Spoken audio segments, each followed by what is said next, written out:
आणि उपस्थित माझ्या मित्रांनो, आज 26 जानेवारी हा दिवस आपल्या बलिदानाचा, आपल्या अस्मितेचा आणि आपल्या संविधानाचा सुवर्ण क्षण. ज्यांनी वाहिली रक्ताची दात त्याच्यामुळे मिळाले स्वतंत्र मान. आज स्मरू त्या वीरांनी ज्यांनी घडवला भारत देश महान. आज स्मरूया त्या वीरांनी ज्यांनी भारत देश महान. आज मित्रांनो, आज मागे वरून पाहताना मला त्या क्रांतिकारकाची आठवण येते ज्यांनी हसत फासा करून आपल्याला हे स्वातंत्र्य मिळवून दिले. भगतसिंग, राजगुरू आणि सुखदेव यांची ते तरुण वय आठवा, ज्या वयात त्यांनी देशासाठी प्राण अर्पण केले.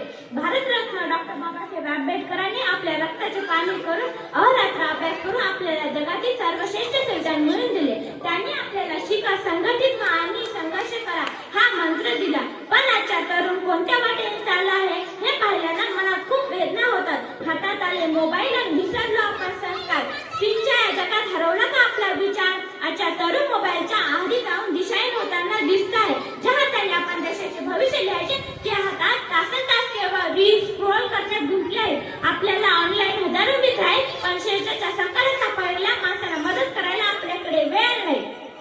संस्काराच्या जागा आता लाईक आणि कमेंट्सने घेतल्या आहेत. डॉक्टर बाबासाहेबांनी अभ्यासाचा आदर्श दिला होता, पण आपण पुस्तकाऐवजी स्क्रीनकडे पाहून आपले डोळे आणि आयुष्य दोन्ही थकवत आहोत. दुनियेच्या गर्दीत तू स्वतःची ओळख शोध. दुनियेच्या या गर्दीत तू स्वतःची ओळख शोध. मोबाईलच्या मार्गातून बाहेर पडून क्रांतीचा नवा मंत्र शोध. क्रांतीचा नवा मंत्र शोध. मित्रांनो, क्रांतिकारक युद्धाच्या मैदानात तयार होत नाही तर ते संस्काराच्या मुशीत तयार होतात. देशाची प्रगती मोबाईलवर गेम खेळून नाही तर मैदानात घाम गाळून आणि ग्रंथालयातील ज्ञान मिळून होईल. आई वडिलांचा आदर करणे, स्त्रीचा सन्मान राखणे आणि संविधानातील नियमाचे पालन करणे हेच खरे आजचे संस्कार आहे. मोबाईलचा वापर करा, पण त्यांचे गुलाम होऊ नका. तंत्रज्ञानाला आपली शक्ती बनवा, पण आपली संस्कृती विसरू नका. पुन्हा एकदा जागूया आपण तीच क्रांतीची मशाल. पुन्हा एकदा जागूया आपण तीच क्रांतीची मशाल. विज्ञानासोबत जोडूया संस्कार, तेव्हाच देश होईल विशाल. तेव्हाच देश होईल विशाल.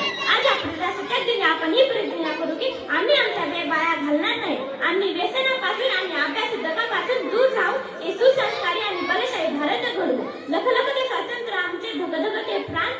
लख ते स्वातंत्र्य आमचे धगधगते प्राण. साऱ्या जगात तुमचं राहू दे माझ्या भारत देशात. साऱ्या जगात तुमचं राहू दे माझ्या भारत देशात. असे या सुसंस्कारी आणि समर्थ भारताच्या संकल्पासह मी माझे भाषण संपवतो. बोला भारत माता की जय. जय हिंद, जय.